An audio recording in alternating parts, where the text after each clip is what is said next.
Now, in this video, we have to discuss about the agriculture. ठीक है, chapter 4 agriculture we have to discuss. But some parts like remain जैसे हम लोग मैं बताना चाहता हूँ जैसे third chapter nuclear power. Nuclear power में आपको नाम याद रखना है केवल कि कलपक्कम तमिलनाडु में न्यूक्लियर पावर बनाई जाती है. न्यूक्लियर पावर ठीक है. तारापुर महाराष्ट्र. तारापुर कहाँ है? महाराष्ट्र में तारापुर. तमिलनाडु कलपक्कम. राजस्थान में कोटा के निकट राणा प्रताप सागर. राजस्थान में कोटा जो है, राजस्थान में जो कोटा है उसके निकट राणा प्रताप सागर है, वहां पर भी क्या है? न्यूक्लियर पावर स्टेशन है. और नरोरा उत्तर प्रदेश में केवल एकमात्र स्थान है नरोरा, उसको भी आप लोग याद रखेंगे. और कर्नाटक में केगा, ये आपका न्यूक्लियर पावर है. तो ये कुछ ऐसे पावर है जहां से हम लोग, मैंने बताया ना, विस्फोट करा करके आपस में हम लोग क्या करते हैं, जब विस्फोट होता है तो उससे एनर्जी मिलती है, उसको स्टोर करते हैं. ये एनर्जी काम करती है, जैसे मिसाइल हमें तेजी से भेजना है कहीं पर, या हमें कहीं कोई काम करना है, ये साइंटिस्ट लोग अपने काम के लिए करते हैं क्योंकि उनको तत्काल और बहुत ज्यादा एनर्जी चाहिए होती है. ठीक है, इस वजह से ये लोग ऐसा करते हैं. तो न्यूक्लियर पावर जैसे कि इसमें आपने देखा कि इसमें जो दो नाम आ रहे हैं, यूरेनियम एंड थोरियम का नाम आ रहा है. इसमें दो मिनरल्स ऐसे आ रहे हैं जो इंपॉर्टेंट है, यूरेनियम एंड थोरियम. ठीक है. तो nuclear power is obtained from the energy stored in the nuclei of atoms of naturally occurring radioactive elements. Like radioactive elements होते हैं जो इसमें विकर्णे होती हैं, विखंडित हो जाते हैं. इसमें स्पेशली नाम आता है यूरेनियम एंड थोरियम का. अब यूरेनियम और थोरियम का सबसे ज्यादा इंपॉर्टेंट, जिस कंट्री में सबसे ज्यादा यूरेनियम और थोरियम होगा, वही कंट्री सबसे ज्यादा न्यूक्लियर पावर को क्या कर पाएगी? यूज कर पाएगी. बाकी कंट्रीज नहीं कर पाएंगी, है ना. बाकी कंट्रीज बहुत कम कर पाएंगी क्योंकि वहां पर यूरेनियम थोरियम है ही नहीं. ठीक है, इस वजह से आप लोग ले सकते हैं. दीस शोस अंडरगो न्यूक्लियर फिजन. अच्छा, इसमें कंट्रीज में बता रहा था ना, यूएसए हो गया, यूरोप हो गया, यूएसए और यूरोप. भारत में देख लीजिए, इंडिया में Rajasthan and Jharkhand have a large deposit of uranium. Underline करिएगा, वेरी वेरी इंपॉर्टेंट है कि राजस्थान और झारखंड दो ऐसे प्लेस हैं. Rajasthan and Jharkhand have a large deposit of uranium की बात कर रहा है. यूरेनियम सबसे ज्यादा कहां पर है? राजस्थान में. कॉपर सबसे ज्यादा कहां पर? राजस्थान में. याद आ रहा है कि नहीं आ रहा है? राजस्थान में क्या है? यूरेनियम. राजस्थान में क्या है? यूरेनियम. और कॉपर भी सबसे अधिक कहां था? राजस्थान में था. ठीक है. और झारखंड की बात करें हम, झारखंड की, तो झारखंड भी यूरेनियम के मामले में. जबकि थोरियम कहां पर है? क्या थोरियम भी झारखंड और राजस्थान में? नहीं, थोरियम कहीं और से मिल रहा है. Thorium is found large quantities in the monazite Sands of Kerala. Kerala में एक मोनोजाइट सैंड्स है, बालू है, मोनोजाइट सैंड्स नाम की बालू होती है, सैंड होती है, वहां से हमें मिल रहा है थोरियम. वहां से हमें क्या मिल रहा है? थोरियम मिल रहा है. वहां से क्या मिल रहा है? थोरियम मिल रहा है. यूरेनियम का इस्तेमाल होता है थोरियम. तो आप लोग आगे पढ़ेंगे इन सब चीजों के बारे में, साइंस में 9th में 10th में 11th में जब फिजिक्स पढ़ेंगे तो वहां पर आपको और समझ में आएगा कि यूरेनियम थोरियम का कैसे, है ना, हम लोग कॉम्बिनेशन बनाते हैं तो फिर कैसे विस्फोट होता है. सारी चीजों को अपन डिस्कस करेंगे.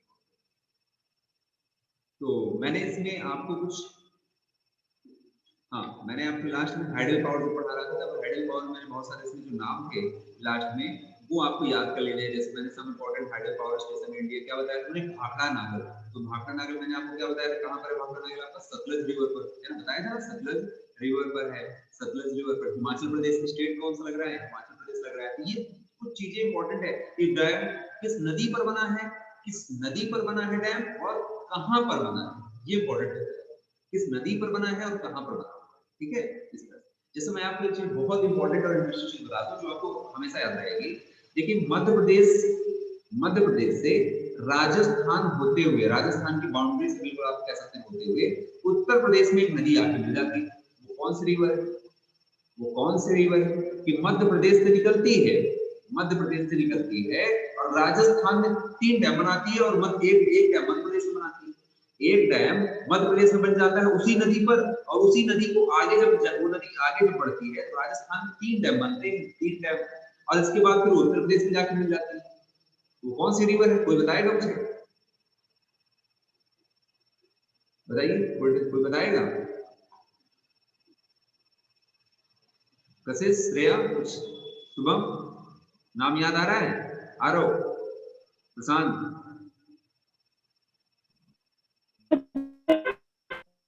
हाँ,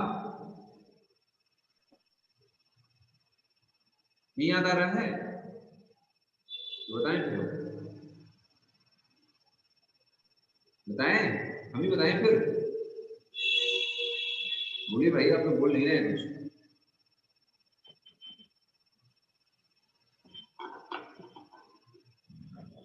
बताएं हम। नाम याद यस रखिए, सर। नाम याद रखिए, चंबल, चंबल रिवर का नाम सुना होगा आपने? Yes sir. चंबल नदी सुना है? चंबल, तो चंबल रिवर का नाम याद रखिएगा। चंबल रिवर मध्य प्रदेश में, मध्य प्रदेश के मंदसौर डिस्ट्रिक्ट से, मध्य प्रदेश के मंदसौर डिस्ट्रिक्ट से निकलती है, और मंदसौर डिस्ट्रिक्ट से निकल कर फिर राजस्थान में, देखिए मैप आपका इंडिया कैसे बना होता है, ये नदी ऊपर की ओर जा रही है, तो आपको लग रहा होगा नदी ऊपर कैसे चढ़ रही है। नदी ऊपर नहीं चढ़ रही है, आपका इंडिया ऐसे है, जो आपका अर्थ है उस पूरे अर्थ में आपका इंडिया ही ऐसे है, ठीक है ना। तो रिवर वैसे जा रही है चंबल, सारी रिवर्स नीचे की ओर नहीं आती हैं। अगर आप सोचो कि मैप के अकॉर्डिंग सारी रिवर्स नीचे आएगी, ऐसा नहीं है, ये रिवर जस्ट इधर जा रही है, ठीक है। तो मध्य प्रदेश से होते हुए राजस्थान के सबसे पहले कहां जाती है, राणा प्रताप सागर रानी की, वहां पर राणा प्रताप सागर डैम बनाती है, वहां पर चित्तौड़गढ़ में प्रवेश करती है, राजस्थान के चित्तौड़गढ़ में प्रवेश करती हुई वहां राणा प्रताप सागर डैम बनाती है, ठीक है। और राणा प्रताप सागर डैम जो है, मैं आपको बता दूं कि ये आपका राजस्थान में है, जो सबसे पहला डैम बनता है, ठीक है। क्या हो गया, वीडियो चला गया क्या? चलिए, हाँ, तो राजस्थान में यह चंबल नदी जो है आपके चित्तौड़गढ़ में प्रवेश करती है, ठीक है। और इसी के बाद आप देखेंगे एक और नदी, याद नहीं आ रहा मुझे, हाँ, जवाहर सागर बांध, फिर उसके जस्ट बाद राणा प्रताप। सबसे पहले आप देखेंगे कि मध्य प्रदेश में डैम बनाती है, इसका नाम है गांधी सागर डैम, भी याद रखते हैं कि जब ये चंबल रिवर है, जो मध्य प्रदेश में डैम बन रहा है वो गांधी सागर है, मध्य प्रदेश में बनने वाला डैम क्या है, गांधी सागर। जबकि जब ऊपर जाती है, राजस्थान में प्रवेश करती है, तो राजस्थान में चित्तौड़गढ़ में प्रवेश करती है, तो वहां पर राणा प्रताप सागर डैम बनाती है, उसका नाम है राणा प्रताप सागर डैम। राणा प्रताप सागर डैम के आगे राजस्थान में और आगे बढ़ती है, तो फिर वहां पर जवाहर सागर बांध बन जाता है, वहां पर जवाहर सागर डैम बनता है, जवाहर सागर डैम के नाम से बनती है। इसके बाद जब आगे जाती है, कोटा वाला क्षेत्र मिल जाता है राजस्थान का, तो वहां पर कोटा बैराज बनाती है, वहां पर कोटा बैराज नाम से डैम बनता है। यानी राजस्थान में ये 3 डैम और मध्य प्रदेश में 1 डैम, यानी इस नदी पर टोटल जो डैम बन रहे हैं, टोटल जो डैम बन रहे हैं 4 डैम बन रहे हैं। टोटल डैम कितने बन रहे हैं, 4 डैम। तो ये भी एक इंपॉर्टेंट बात है आपकी हिस्ट्री के लिए, आपकी जानकारी के लिए, कि आप एक, ये ऐसी रिवर है जो 100 किलोमीटर के अंतर्गत, 100 किलोमीटर की लंबाई के अंतर्गत 4 डैम बना रही है। मतलब इतने कम पास पास में ही आप देख सकते हैं कितने डैम बने हुए हैं। और 3 इसमें जो स्टार्टिंग में मैंने 3 डैम बताया, कौन कौन से, Gandhi Sagar dam, Gandhi Sagar dam, Rana Pratap Sagar dam और जवाहर डैम, ये तीनों ही डैम कैसे हैं, हाइडल पावर के डैम, हाइडल पावर डैम। जबकि कोटा बैराज वाला जो डैम है, ये हाइडल पावर का नहीं है, यहाँ से बिजली का उत्पादन नहीं होता है, ये केवल नहरों की सिंचाई के लिए, यानी कि वहां जो लोगों की सिंचाई के लिए पानी की व्यवस्था के लिए बना हुआ है कोटा बैराज।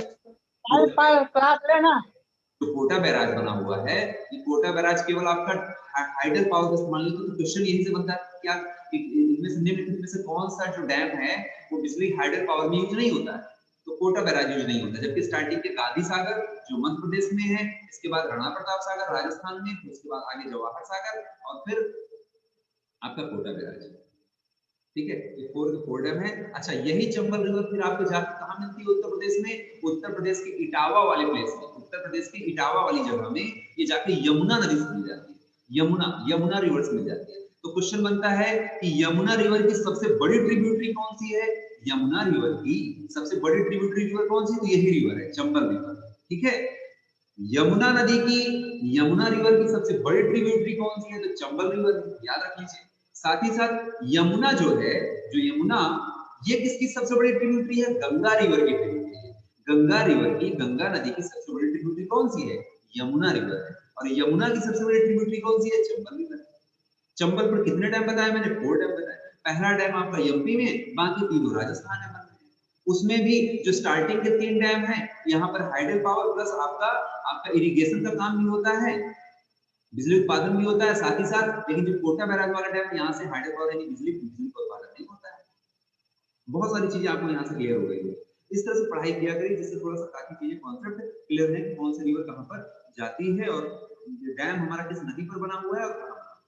इसके बाद मैंने आपको नागार्जुन के बारे में बताया। नागार्जुन भारत के आपके तेलंगाना राज्य में स्थित है, नागार्जुन सागर आपके भारत के तेलंगाना राज्य में, भारत का जो तेलंगाना स्टेट है वहां पर आपका नागार्जुन किस नदी पर है? कृष्णा नदी पर। ये भी याद रखिए, कृष्णा रिवर जो है उस कृष्णा रिवर पर आपका नागार्जुन सागर डैम बना हुआ है। क्या ये हाइडल पावर के लिए है? हाँ बिल्कुल है। यहाँ पर बिजली का उत्पादन होता है। उस समय प्रधानमंत्री जवाहरलाल नेहरू रहे जिन्होंने इसका उद्घाटन किया था। अच्छा, स्टार्टिंग में जितने भी डैम आप पढ़ेंगे ना वहां पर पंडित जवाहरलाल नेहरू का नाम जरूर पढ़ेगा, क्योंकि स्टार्टिंग में यही उस समय प्रधानमंत्री रहे 10 सालों तक, उससे भी अधिक समय तक। तो जो उस समय भारत को सबसे ज्यादा डैम में बनाने की जरूरत भी थी, नहरों के लिए पानी की सिंचाई की जरूरत भी पड़ती थी उस समय, सारा काम सबसे पहले इन्हीं क्षेत्रों में हुआ। ठीक है, तो इन सब चीजों के बारे में भी आप पढ़ सकते हैं। और क्या छूट रहा है यहाँ पे? नागार्जुन सागर बता दिए मैंने, है ना। और आपका नागार्जुन सागर डैम में आप कह सकते हैं कि ये दुनिया की तीसरी सबसे बड़ी मानव निर्मित झील है। नागार्जुन सागर जो डैम है, नागार्जुन सागर डैम, ये विश्व की तीसरे नंबर पे, थर्ड नंबर की मानव निर्मित झील इसी पर बनी हुई है। इसी डैम पर, इस आगे जस्ट नदी पर बनाया गया झील बनी हुई है, झील, है ना, मानव निर्मित, यानी ह्यूमंस के द्वारा वो क्रिएट किया। बहुत सारी झील जो होती है नेचुरली होती है, बहुत सारी जो झीलें होती है वो नेचुरली होती है, लेकिन ह्यूमंस के द्वारा बनाई गई थर्ड नंबर की। तो भारत में पहले नंबर की कौन है? भारत में पहले की है आपकी गोविंद बल्लभ पंत, गोविंद बल्लभ पंत सागर नाम से पढ़ा होगा आपने। विश्व की सबसे इसको कृत्रिम झील बोलते हैं, है ना, आर्टिफिशियल जो बोलते हैं, ये झील है जो आपकी उत्तर प्रदेश और मध्य प्रदेश की सीमा में पड़ जाती है, सोनभद्र के पास, है ना, मध्य प्रदेश उत्तर प्रदेश की सीमा में पड़ती है। चलिए, तो ये चैप्टर आपका फिनिश हो गया है। और इस चैप्टर में आपको जो भी चीजें अगर आपको फिर भी कहीं डाउट लगता है तो आप लोगों को मैसेज करिएगा, मैं आप लोगों को जस्ट रिप्लाई करूंगा। ठीक है, लास्ट में देखिए इसमें बायोगैस दिया गया है। बायोगैस, देखिए बायोगैस के बारे में, बायोगैस आप सभी लोग जानते हैं कि बायोगैस क्या होता है, कि जितना भी ऑर्गेनिक वेस्ट होता है, ऑर्गेनिक वेस्ट मतलब जो जैविक अपशिष्ट होता है, जैविक अपशिष्ट मतलब आप लोग गोबर है, ये सारी चीजें, जितना भी जैविक अपशिष्ट होता है, सच एज डेड प्लांट भी हो गया, एंड एनिमल मटेरियल, मतलब जैसे एनिमल डंग को गोबर बोलते हैं, एंड किचन वेस्ट, जितना भी किचन वेस्ट का हो गया, इन्हीं सभी को कन्वर्ट कर दिया जाता है इनटू द गैसियस फ्यूल। ये सब एक जगह पर फेंक कर इनको दबा कर, है ना, इसी से जब एक जगह पर पड़े रहते हैं ना, तो वहां से धीरे धीरे सड़ गल के आपस में गैस का निर्माण करते हैं, उसी को हम लोग बायोगैस बोलते हैं। आप देखिए जहां पर खादों को बार बार फेंका जाता है, जब आप उसके पास से गुजरते हैं तो आपको एक विशेष प्रकार की गंध आती है। तो जो गंध आती है वो क्या है? वहां पर CH4 मीथेन की गंध आ रही है आपको, ठीक है ना, वो एक गैस बन रही है वहां पर बड़े बड़े। ठीक है, इस गैस का इस्तेमाल करना चाहिए, लोग करते भी हैं। हालांकि इससे एक मेन डिसएडवांटेज क्या है कि बायोगैस का इस्तेमाल हम लोगों ने करना सीख लिया, लेकिन बायोगैस हमारे एनवायरनमेंट के लिए बहुत अच्छा नहीं होता है।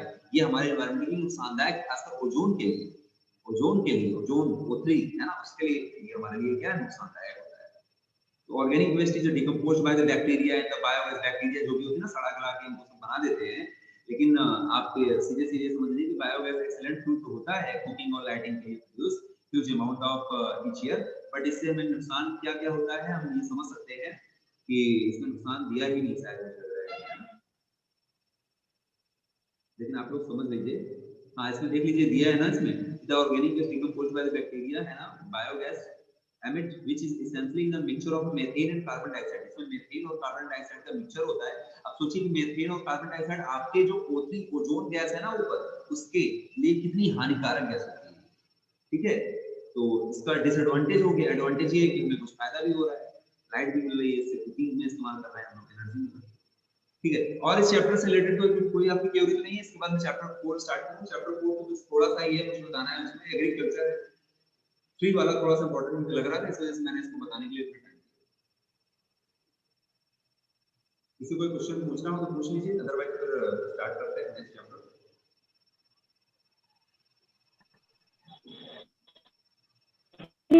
फर्स्ट ऑयल रिफाइनरी कौन सी थी?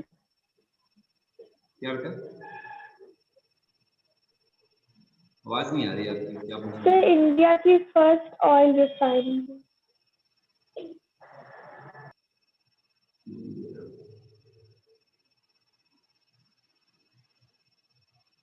आवाज नहीं आ रही बेटा मेरे पास तक, आपके पास तक ठीक है?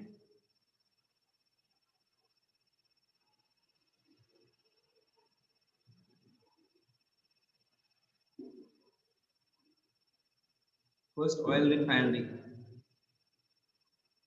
फर्स्ट ऑयल रिफाइनरी में आपका सबसे पहले मैंने डिगबोई का ही नाम बताया था, लेकिन आप लोग देख लीजिएगा कि उसमें फर्स्ट सेकंड क्रम में तो उसी समय तेजी से डेवलपमेंट हो रहा था।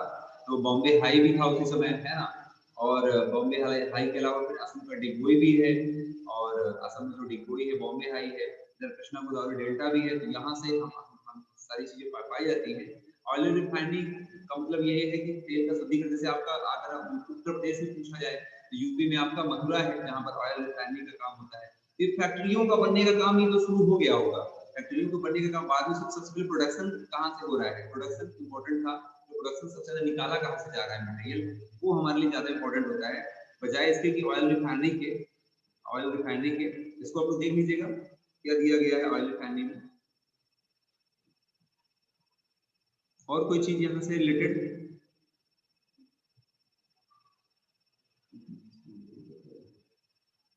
सुबह बताओ बेटा। No chapter 4 sir. स्टार्ट करें, फिर एग्रीकल्चर स्टार्ट करें। Yes sir. चलिए अच्छा निकालिए। चैप्टर 4 देख लीजिए आपका है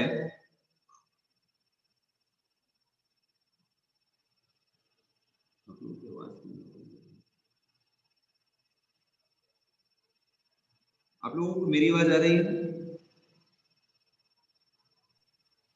यस सर। Yes sir. अच्छा अच्छा ठीक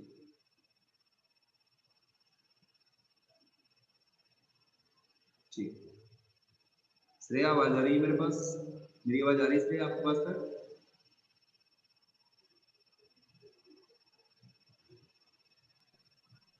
Yes, sir. अच्छा अच्छा ठीक है बेटा, आप आपका क्वेश्चन का आंसर मैंने दे दिया था, फर्स्ट रिफाइनरी आपने पूछा था, तो वहीं पर आपका प्रोडक्शन वही असम कोला का डिगबोई, मेरे मेरे हिसाब से वही होना चाहिए। इसके बाद बॉम्बे हाई था, जैसे जैसे प्रोडक्शन जहाँ जहाँ से हो रहा था वहीं पर रिफाइनरी बन रही थी। आप लोग देख लीजिएगा, कंफर्म कर लीजिएगा, थोड़ा सा और आगे पीछे हो सकता है बॉम्बे हाई पहले दिया या डिगबोई दिया, इनका जो नंबर हो सकता है वही हो। ठीक है, फोर्थ नंबर है आपका एग्रीकल्चर। और एग्रीकल्चर में आप सबसे पहले देख लीजिए कि एग्रीकल्चर में क्या क्या चीजें दी गई हैं।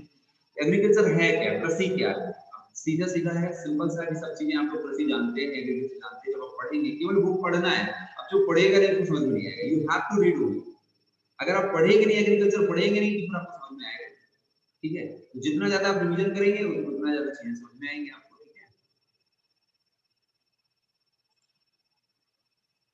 तो देखिए इसमें this transformation from a plant to finished product involve three types of economic activities, बीच प्राइमरी सेकेंडरी एंड टर्टियरी। ये इंपॉर्टेंट है, पहला पैराग्राफ ही अंडरलाइन करिएगा कि इसमें थ्री टाइप्स की एक्टिविटीज आ रही है। पहली हो रही है प्राइमरी, सेकंड हो रही है सेकेंडरी, और थर्ड में टर्टियरी। अब देखिए प्राइमरी क्या है वो समझिएगा, first paragraph. Primary activities include all those connected with the extraction and production of natural resources, agriculture, fishing and gathering are good. अब देखिए सीधा सीधा, यानी जो आप खेती कर रहे हैं, एग्रीकल्चर कर रहे हैं, खेतों पर काम कर रहे हैं, ये आपका प्राइमरी है। आपने फिश का प्रोडक्शन किया, आपने फिश का उत्पादन नहीं करते, तो फिश को पकड़ते हैं आप लोग, पकड़ कर एक रॉ मटेरियल ला रहे हैं, जल से सीधे फिश को ला रहे हैं, तो ये भी आपको प्राइमरी एक्टिविटी होगी। अब उस फिश से क्या क्या चीजें बन रही हैं, उसका वो तेल निकाला जा रहा है, उसका ऑयल कुछ और बन रहा है, वो आपका सेकेंडरी हो गया। जिस मशीनों में ये बन रहा है वो सेकेंडरी हो गया।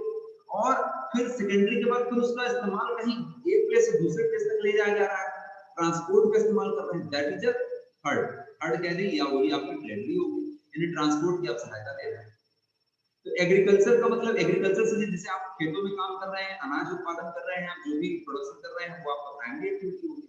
ठीक है ना, वो आपका प्राइमरी एक्टिविटी होगी। इसके बाद जो कुछ भी उससे, जैसे गेहूं है, उससे जो कुछ भी बन रहा है, वीट से जो कुछ भी बन रहा है मशीन में, फ्लोर से जो कुछ भी बन रहा है, वो आपका सेकेंडरी हो गया। फिर उस बनने के बाद वो कहां कहां ट्रांसपोर्ट किया जा रहा है, तो ट्रांसपोर्ट आपका क्या हो गया, आपका फाइनल थर्ड वाला हो गया। ठीक है, उससे जो जितना भी पैसा आ रहा है उस पैसे को फिर आप जमा कर रहे हैं, फिर निकाल रहे हैं कहीं पे, उस पे आपका बैंकिंग भी आपकी हेल्प कर रहा है। बैंकिंग भी आपका किसमें आ गया, ट्रेजरी में आ गया, आपका बैंकिंग भी आपका किसमें आ गया, ट्रेजरी में आ गया। ठीक है, इस तरह से चीजें हैं, प्राइमरी, सेकेंडरी, थर्ड, बस इन्हीं चीजों को आपको पढ़ लेना है। अब सिंपल से ही समझना है। देखिए सेकंड पैराग्राफ में कहता है कि एग्रीकल्चर जो है होता है प्राइमरी एक्टिविटी है। ये सबसे ज्यादा कहां पर होगा, 50% लोग यहाँ पर भारत में एग्रीकल्चर कर रहे हैं, यानी 2/3 of India's population is still dependent on agriculture. ये बताया जा रहा है कि अभी भी एग्रीकल्चर पर डिपेंडेंट है। लास्ट में देखिए थर्ड पैराग्राफ में कह रहा है जहां का टोपोग्राफी अच्छा होगा, सॉइल का अगर टोपोग्राफी अच्छा है, सॉइल की बनावट अच्छी है, स्ट्रक्चर उसका जैसा होगा, वहां पर जो एग्रीकल्चर होगा वो बहुत अच्छा होगा। ये सारी चीजें हम लोग पढ़ चुके हैं कहीं ना कहीं, ठीक है ना, हम लोग इन सब चीजों को समझ चुके हैं, पढ़ चुके हैं। बहुत डायरेक्ट पढ़ते चले यार, सॉइल अगर वहां पे प्लेन एरिया होना चाहिए तभी वहां पर अच्छा एग्रीकल्चर होगा, नहीं सारी चीजों को आप लोग देख लीजिए। अब देखिए डू यू नो देख लीजिए, डू यू नो आपको बहुत इंपॉर्टेंट है। डू यू नो में कई तरह के कल्चर्स है। पहला दिया एग्रीकल्चर। एग्रीकल्चर का मतलब एग्जाम में पूछा जा सकता है आपसे कि एग्रीकल्चर क्या होता है, सेरिकल्चर क्या होता है, पिसिकल्चर क्या होता है, विटीकल्चर क्या होता है, हॉर्टिकल्चर क्या होता है। तो हॉर्टिकल्चर मतलब जहां पर growing vegetables, flowers and fruits, यानी जब हम फ्लावर्स का, वेजिटेबल्स का, फ्लावर्स का, वेजिटेबल्स का, फ्रूट्स का कल्टीवेशन करते हैं, तो उस पूरे कल्चर को हम लोग बोल देते हैं हॉर्टिकल्चर। आप देखेंगे किसी किसी भारत के ऐसे क्षेत्रों में चले जाइए जहां पर सारा काम यही हो रहा है, एक तरफ से वेजिटेबल्स ही लगी है खेतों पर, वेजिटेबल्स ही लगी। हमारे यहाँ तो लोग बस वही अनाज चावल गेहूं, लेकिन वहां पर वेजिटेबल्स ही लगी है, फ्लावर्स ही एक तरफ से लगे। कश्मीर की घाटियों में चले जाइए, आप उत्तराखंड में चले जाइए, वहां फ्लावर फ्लावर ही मिल जाएंगे एक तरफ से। तो वो आपका क्या है, हॉर्टिकल्चर है, that is a horticulture. Viticulture क्या है, ग्रेप्स वाला, इन जहां पर ग्रेप्स ही ग्रेप्स लगे, खाओ ग्रेप्स जितना खाना। विटीकल्चर क्या लगता है, क्या कहलाएगा, विटी, विटी मतलब ग्रेप्स, ठीक है, इस तरह समझिए।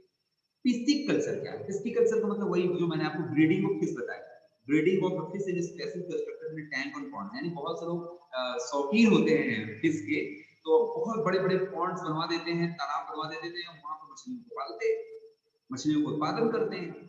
भाई समुद्रों से पकड़ने वाला वो तो एक अलग मैटर हो गया कि अब नदियों में गए वहां पकड़ लिए, लेकिन आपने एक तालाब बनवा दिया स्पेशली उसी चीज के लिए, आप काम भी कर रहे हैं, जैसे लोग खेतों में अपने काम करते हैं, अनाज डालते हैं, बीज डालते हैं, वैसे वो बड़े बड़े तालाब बनवा के पानी भरवा के मछलियां डालते हैं, फिश डाल रहे हैं, उसका उत्पादन कर रहे हैं, मछलियों के रहने लायक पूरा एनवायरमेंट दे रहे हैं। तो वो ऐसा कल्चर क्या कहलाएगा, किसी कल्चर, ऐसा हो भी रहा है, बड़े बड़े शहरों में यही हो रहा है, ठीक है। अब बार बार कोई इंडियन ओशन से थोड़ी लेने जाएगा, ठीक है। सेरिकल्चर देखिए, सेरिकल्चर का मतलब सिंपल सा है, commercial rearing of silk worms, silk का उत्पादन करना है। अब सिल्क वॉर्म के लिए क्या है, हमें सिल्क के कीड़े चाहिए। सिल्क वॉर्म क्या होते हैं, कीड़े होते हैं जिनको पनपने के लिए एक जगह चाहिए, उस जगह को हमने निर्माण कराया, उस जगह को हमने बनवाया और वहां बहुत सारे सिल्क के कीड़े छोड़ दिए जिससे मरे ना, ऐसी जगह बनवाते हैं। तो वो वहां पर घूम के जो भी उनका लाभ निकलता है, जो भी बनता है वही एक धागे के रूप में बनता जाता है, वही से हम सिल्क रेशम मिलते हैं, वही से साड़ियां बनती हैं, बहुत सारी चीजें बनती हैं रेशम की, ठीक है। तो वो हमारा जो कल्चर हो गया, सेरिकल्चर हो गया। तो जैसे हम एग्रीकल्चर करते हैं, प्लांट्स का उत्पादन करते हैं, खेती करते हैं, वैसे हम लोग बहुत सारी चीजें भी खेती कर रहे हैं। हम लोग फ्रूट्स भी अलग से कर रहे हैं, फ्लावर्स से कर रहे हैं तो उसको क्वालिटी बोल रहे हैं। हम लोग ग्रेप्स की जहां कर रहे हैं उसको विटी बोल रहे हैं। फिशेस का कल्टीवेशन कर रहे हैं हम लोग वहां पर, तो हम लोग उसको पिस्टिकल्चर बोल रहे हैं, इसी बोल रहे हैं। रेशम का कर रहे हैं, ठीक है ना, सिल्क का कर रहे हैं तो हम लोग उसको सेरिकल्चर बोल रहे हैं। एग्रीकल्चर का कर रहे हैं तो पता ही है आपको, science and art, cultivation of on soil, raising of crops and raising livestock, expert farming, ये सारी चीजें पढ़िए।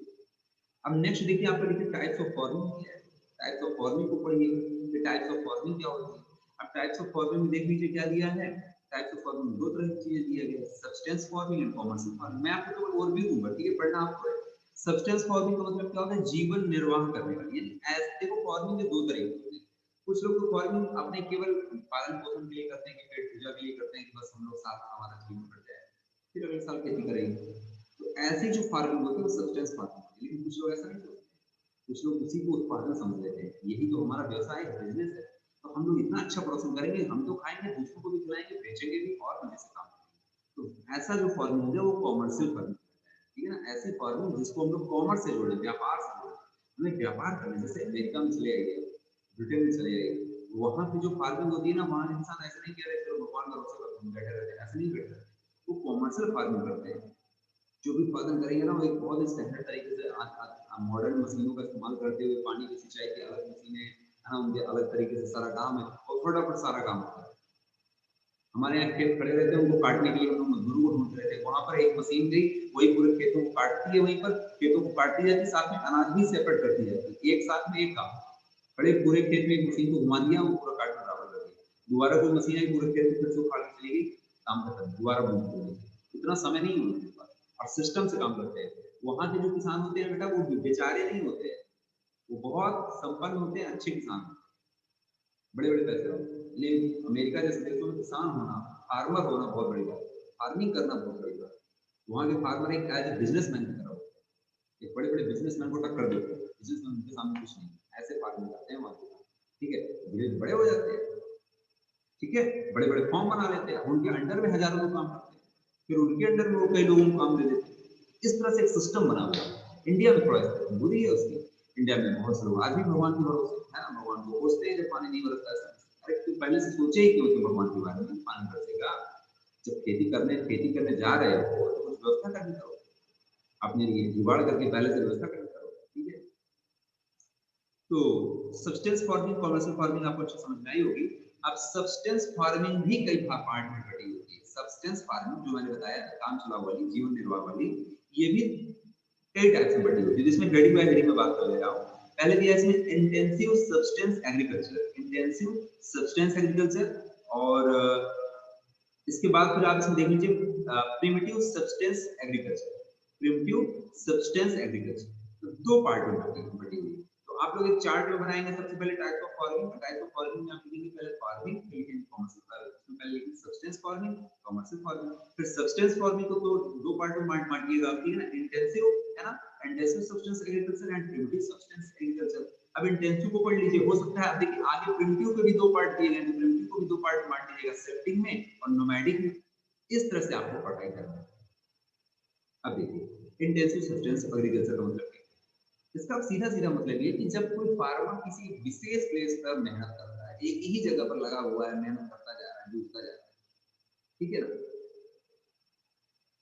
जैसे कि the farmer cultivate the small plot of land using simple tools, यानी किसी सिंपल से प्लॉट पर हम लोग काम कर रहे हैं छोटे छोटे टूल्स का इस्तेमाल। यही जो आजकल गांव में होता है वो यही इसी का एग्जांपल है, वो इंटेंसिव ही है। इंटेंसिव सब्सटेंस फार्मिंग आपके गांव में, आपके आसपास के गांव में जो कुछ भी खेती हो रही है ना, वो सब कुछ इंटेंसिव सब्सटेंस एग्रीकल्चर में जाता है। इसमें होता क्या है, वो सारी चीजें कि farmer cultivate the small plot of land, कोई छोटे से प्लॉट की खेती करता है, यूजिंग द सिंपल टूल्स, बहुत ही सिंपल टूल्स ही रहते हैं, एंड मोर लेबर, बहुत सारी मेहनत करते हैं, पसीना बहाते हैं, है ना। Climate with a large number of days in the sunshine and fertile soil permit growing of more than one crop annually in the monsoon period. एक प्लॉट में एक ही क्रॉप पूरे साल में एक ही फसल उगा पाते हैं, है ना। गेहूं की खेती कर ली है, बस उसी को पूरे साल बेच के खाएंगे, ठीक है। ऐसा rice is the main crop, यहाँ पर राइस की मेन क्रॉप होती है ऐसे क्षेत्रों में। अदर क्रॉप इंक्लूड व्हीट है, मैजे है, पल्सेस है, ऑयल सीड्स है। Intensive substance agriculture is prevalent in the thickly populated areas on the monsoon region of the south south Asia, यानी मानसून जो आता है भारत में उस पर ही बहुत डिपेंड है। मैंने पहले ही बताया है ना, prevalent in the thickly populated, बहुत सारे रीजन होते हैं ना मानसूनी region, south south east Asia जो होता है उसमें। देखिए जो नेक्स्ट दिया है वो है आपका प्रिमिटिव सब्सटेंस। प्रिमिटिव में थोड़ा अंतर होता है। प्रिमिटिव के जैसे ही दो एग्जांपल आप देखेंगे ना, तुरंत समझ में आएगा कि प्रिमिटिव क्या होता है। प्रिमिटिव वाले एक जगह पे नहीं बैठे होते हैं, प्रिमिटिव वाले अलग अलग जगह पर, आज खेती यहाँ कल खेती वहाँ, यानी शिफ्टिंग कल्टीवेशन, ठीक है। Include shifting cultivation and nomadic cultivation. Nomadic cultivation मतलब घूमंतु घूम, इन सब चीजों को भी आप पढ़ लीजिएगा। और ये लोग देखिएगा कि कौन कौन से फसलों का उत्पादन करते हैं। जैसे मैंने आप देख रहा हूँ मैं शिफ्टिंग कल्टीवेशन में, आप देखिए मैजे है, याम है, पोटैटो है, कसावा है, ये सारी चीजों का उत्पादन होता है। नोमैडिक वाले में आप भी नोमैडिक वाला भी देख लीजिए आपको कैसे दिया हुआ है, राइट। अब कॉमर्शियल फार्मिंग, कॉमर्शियल फार्मिंग मैंने आपको बता ही दिया, फॉरेन का एग्जांपल आप दिमाग में रखिएगा। भारत में भी बहुत सारी कॉमर्शियल फार्मिंग होती है, ऐसा नहीं कि सब फॉरेन में, भारत में भी कॉमर्शियल फार्मिंग बहुत सारे जो लोग हैं जो समझदार हो रहे हैं जैसे कॉमर्शियल फार्मिंग ही करते हैं, ठीक है। इसमें थोड़ा सा महंगा, हर चीज को टेक्निकल, अपनी जो मिट्टी है उसको परीक्षण के लिए ले जाते हैं, उसको मिट्टी को चेक करवाते हैं, अपनी जो आप खेतों में मिट्टी पड़ी हुई है उसको फॉर्म में ले जाते हैं, चेक करवाते हैं, पता लगाइए भैया ये हमारी मिट्टी क्या हमारे कौन से फसल के लिए अच्छी रहेगी, वही वाली फसल उसमें लगवाते हैं। अब ऐसा नहीं मिट्टी कोई और फसल के लिए आप जबरदस्ती कोई और बोल दे रहे हैं तो कहाँ से पैदावार होगी भाई। भाई हर मिट्टी में अलग अलग टाइप के मिनरल्स होते हैं, तो वो मिनरल्स की जानकारी हमें होनी चाहिए ना कि कौन से मिनरल और कौन से मिनरल्स किस तरह के प्लांट के लिए जरूरी होते हैं, व्हीट के लिए, राइस के लिए, इस तरह से। ये बात समझ में आ रही है। तो ये सब कौन कमर्शियल फार्मिंग वाले सोचते हैं, कमर्शियल फार्मिंग वाले बहुत दिमाग लगाते हैं, क्यों, क्योंकि उनको बहुत ज्यादा पैसा लगाना है, तो सोच समझ के काम करते हैं। मशीनें लगाना है, लेबर मजदूर लगाने, बहुत सारे काम कर रहे हैं, फिर उसी से उनको उत्पादन पैसा भी कमाना है, सब कुछ सोच सोच के काम करते हैं, फूक फूक के काम करते हैं। तो इसमें आप देख लीजिएगा नॉर्थ अमेरिका, यूरोप और इसके नाम भी ऐसा, ठीक है। और इसी के अंतर्गत आता है मिक्स्ड फार्मिंग, जस्ट नीचे पढ़ेंगे हम कॉमर्शियल फार्मिंग, मिक्स्ड फार्मिंग के नाम में पढ़ेंगे हम। मिक्स्ड फार्मिंग में बहुत सारी चीजें आ जाती है जहाँ पर लोग मिक्स फार्मिंग मतलब एक खेती कर रहे हैं साथ में दूसरी भी, ठीक है, वही होती है mix farming, growing food and fodder crops, raising livestock.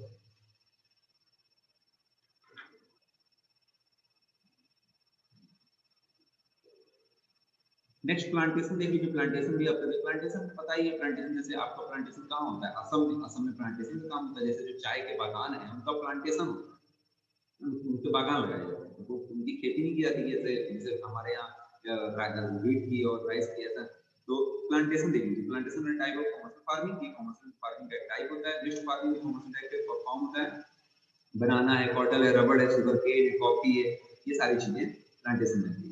अब देखिए ये आपको पढ़ना पड़ेगा, मेजर क्रॉप्स, मेजर क्रॉप्स से बहुत क्वेश्चन होते हैं। मेजर क्रॉप्स का मतलब ये बोलता है कि प्रत्येक क्रॉप्स के बारे में पढ़ना है, जैसे राइस, राइस किस किस तरह की मिट्टी में राइस होती है, राइस जो है किस तरह की मिट्टी में होती है, इसमें देखिए एग्जांपल दिया हुआ है कि राइस के लिए कैसा क्लाइमेट कैसा चाहिए, राइस के लिए सब ट्रॉपिकल रीजन चाहिए, rice needs a high temperature, यानी ज्यादा टेम्परेचर चाहिए राइस में, है ना, और हाई ह्यूमिडिटी चाहिए, जैसे रेनफॉल, जैसे राइस आपका जैसे आप जुलाई आती है ना इधर जून के बाद तो बहुत ज्यादा गर्मी होती है ना जुलाई में, और अगस्त में देखिए कितनी ज्यादा ह्यूमिड, आप देखते हैं कितना ज्यादा कसकसाता है ना, बारिश बहुत ज्यादा होती है और बारिश भी होती है एक तरफ, गर्मी भी बहुत ज्यादा होती है, तो राइस को ऐसे में ही मजा आता है, राइस वाले प्लांट को ऐसे ही मजा आता है, वो और तेजी से फैलेगा, गर्मी भी होगी और पानी भी होगा, है ना, ऐसी जगहों में एलेबल क्लेरी सॉइल होती है इसमें, और उनकी जो जड़ें होती हैं उनमें पानी स्टोर हो जाता है। China leads in the production of rice followed by India, China में सबसे ज्यादा राइस प्रोडक्शन होता है, और इंडिया में भी आप देख लीजिए, इंडिया में वेस्ट बंगाल में है, सारी चीजें आप देख सकते हैं। व्हीट के लिए, अब व्हीट के लिए अलग तरह का चाहिए, मिलेट्स के लिए अलग तरह का चाहिए, है ना, जैसे व्हीट के लिए लोमी सॉइल चाहिए, है ना, ट्रेड एंड लोमी सॉइल चाहिए, तो मिलेट्स के लिए क्या चाहिए, मैजे के लिए क्या चाहिए, कॉटन के लिए क्या चाहिए, जूट के लिए क्या चाहिए, है ना, कॉफी के लिए, है ना, जूट को हम लोग गोल्डन फाइबर के नाम से भी जानते हैं, ये भी आपको इंपॉर्टेंट लगा लेना है कि जूट हमारा गोल्डन फाइबर के नाम से जाना जाता है। किस प्रकार की मिट्टी में हो रहा है, एलेवल, एलेवल मतलब दो मत मिट्टी, यानी जिसमें गीली मिट्टी और पानी भी सोख लेता है, दोनों तरह की मिट्टी होती है सॉइल बेस्ड टाइप में, हाई टेम्परेचर चाहिए होता है ना, और भारत और बांग्लादेश जूट के सबसे बड़े उत्पादक देश है, सबसे बड़े उत्पादक देश है, ये भी आप याद कर लीजिए। कॉफी, कॉफी कहाँ होती है, requires warm and wet climate, hill वाले एरियाज में, है ना।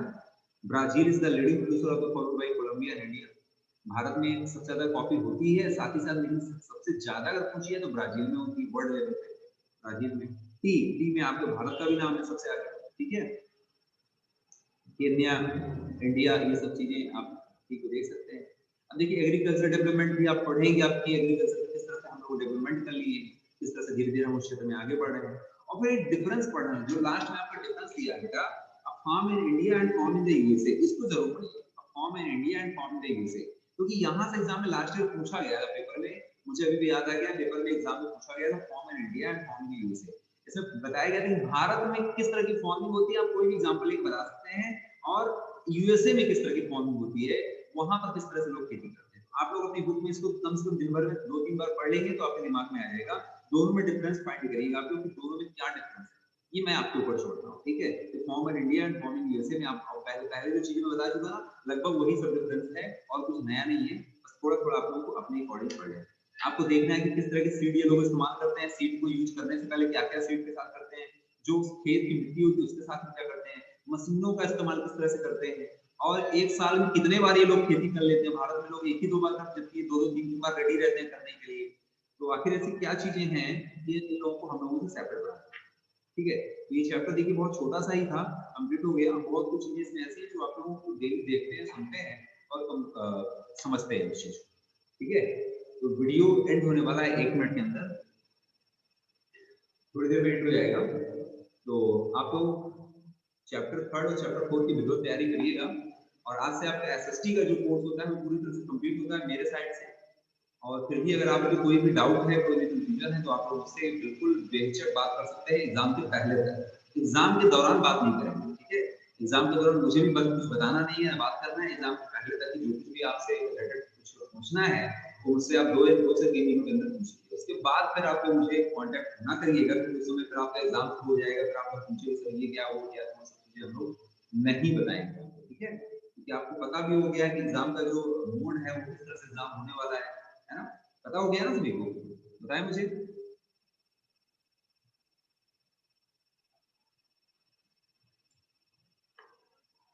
एग्जाम सभी को पता है ना कैसे होना है?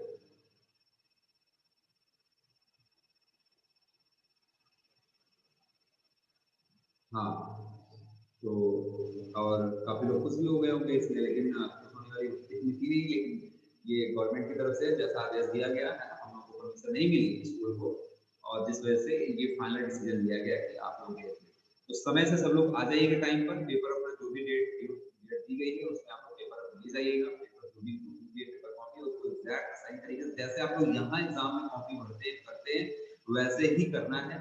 अपना सारा रोल नंबर और जो भी रोल नंबर है डिटेल्स है सब कुछ बिल्कुल सही से फिलअप करके एग्जाम की तैयारी के लिए कर, ठीक है। ये नहीं बिल्कुल नहीं सोचेंगे कि एग्जाम हमें घर में देना है, करना तो बहुत कुछ कर लेंगे, ऐसा कुछ भी नहीं होता है। जिसकी तैयारी अच्छी होती है, जो पढ़ाई अच्छे से किया होता है, उसको चीजें समझ में आ रही होती है, वही सारी बातों को नोट कर पाता है। जिसको सारी बातें समझ में नहीं आएंगी, वो बताइए कहाँ से नोट कर पाएगा? उसको पता ही नहीं चलेगा कि इम्पोर्टेंट क्या है, इम्पोर्टेंट नहीं, उसको यही नहीं पता चलेगा कितना मुझे राइट करना, कितना मुझे राइट नहीं करना। तो आप लोग तैयारी करते जाइए, ये तो एक माध्यम हो गया एग्जाम पास करने का, लेकिन हमारा मेन उद्देश्य केवल 8 पास करना नहीं। मैंने आपको स्टार्टिंग में बताया, हमारा जो मेन पर्पस था वो था कंपटीशन, जो से हम लोग किस तरह से तैयारी करें, आगे चल के हमको कोई समस्या ना आए उस हिसाब से हम लोग पढ़ाई करें, ठीक है। तो आज के क्लास में इतना ही, कोई क्वेश्चन तो पूछिए, अदरवाइज हम लोग क्लास में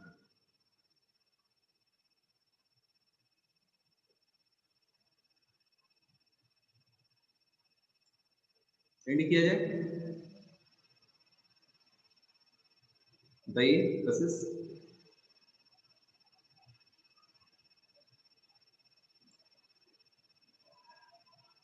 तन्वी, श्रेया, ओके, शुभम, ओके, ठीक है, ठीक है। बेस्ट ऑफ लक आप लोगों के एग्जाम के लिए, बहुत अच्छे से तैयारी करिए, ठीक है। और फिर हम लोग नेक्स्ट सेशन में बात करते हैं, ठीक है। Thank you for this.